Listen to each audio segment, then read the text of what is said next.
कल्याण टिटवाळा शहरांचा पाणीपुरवठा मंगळवारी 12 तास बंद राहणार। पाणीपुरवठा यंत्रणेतील देखभाल दुरुस्तीची कामं सकाळी 9 ते रात्री 9 वेळेत केली जाणार। 12 तासांच्या पाणीपुरवठा बंदमुळे दुसऱ्या दिवशी कमी दाबाने पाणीपुरवठा होण्याची शक्यता। एसटी महामंडळाला दिवाळीच्या हंगामात अतिरिक्त उत्पन्न कमवता आलं नाही। दैनंदिन वाहतूक अहवालानुसार प्रतिदिन सवलत मूल्य रकमेसह प्रवासी तिकिटांमधून मिळणाऱ्या महसुलामध्ये तब्बल 6 कोटींची तूट। मंडळाचा संचित तोटा 11,000 कोटी रुपयांच्या घरात।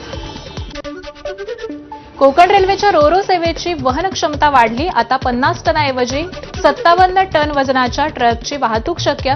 प्रदूषण रोखलं जावं, इंधनाची बचत व्हावी आणि माल वाहतूक जलद व्हावी या उद्देशानं वहन क्षमता वाढवण्याचा निर्णय। संसदेचं हिवाळी अधिवेशन 1 डिसेंबरपासून सुरू होणार असून 19 डिसेंबरपर्यंत चालेल। संसदीय कामकाज मंत्री किरेन रिजिजू यांची माहिती। बिहारमधील पाटण्यात निवडणुकीच्या प्रचारात वेळ काढून भाजप नेत्यांनी घेतला पाणीपुरीचा आस्वाद। भाजपचे राष्ट्रीय मीडिया सहप्रभारी संजय मयूख आणि प्रवक्ते दानिश इक्बाल स्मृती इराणींसोबत सहभागी। लैंगिक अत्याचाराच्या आरोपाखाली जन्मठेपेची शिक्षा भोगत असलेल्या आसारामला 6 महिन्यांचा अंतरिम जामीन। राजस्थान गुजरात उच्च न्यायालयानं वैद्यकीय कारणास्तव दिला अंतरिम जामीन। जम्मू आणि काश्मीरमधील शोपियनमध्ये दहशतवाद्यांच्या घरांची झडती। पोलिसांनी पीओकेमध्ये सक्रिय असलेल्या दहशतवाद्यांच्या घरांवरती छापे टाकले। गुप्त माहितीच्या आधारे कारवाई।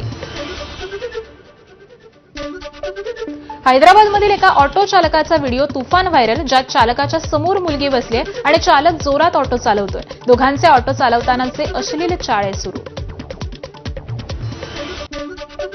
गुजरातमधील सुरतमध्ये भटक्या कुत्र्यांच्या हल्ल्यात एका तरुणाचा मृत्यू। 5 कुत्रे हल्ला करताना सीसीटीव्ही फुटेजमध्ये कैद। कुत्र्यांपासून जीव वाचवण्यासाठी तरुणाची धडपड सुरू होती, मात्र उपचारादरम्यान त्याचा मृत्यू झाला। रिलायन्स इंडस्ट्रीजचे अध्यक्ष मुकेश अंबानी यांनी तिरुमला इथल्या श्री व्यंकटेश्वर स्वामी मंदिराला भेट दिली। यावेळी त्यांनी दर्शन घेऊन प्रार्थना केली। फ्लोरिडा इथं पोलिसांपासून पळून जाणाऱ्या कारनं गर्दी असलेल्या बारला धडक, ज्यामध्ये 4 जणांचा मृत्यू झाला आणि 11 जण जखमी झाले। रशियातील दागेस्तानमध्ये विमानाचा मोठा अपघात। अपघातामध्ये 5 जणांचा मृत्यू। हेलिकॉप्टर किजल्यामुळे इझबरबाशला जाताना अचिसू गावातील एका रिसॉर्ट कॉम्प्लेक्समध्ये असलेल्या अतिथीगृहावर कोसळलं। ब्राझीलमध्ये वादळाचा कहर। ब्राझीलमधील रिओ बोनिटो इथं वादळानं मोठ्या प्रमाणात नुकसान, यामध्ये 6 जणांचा मृत्यू।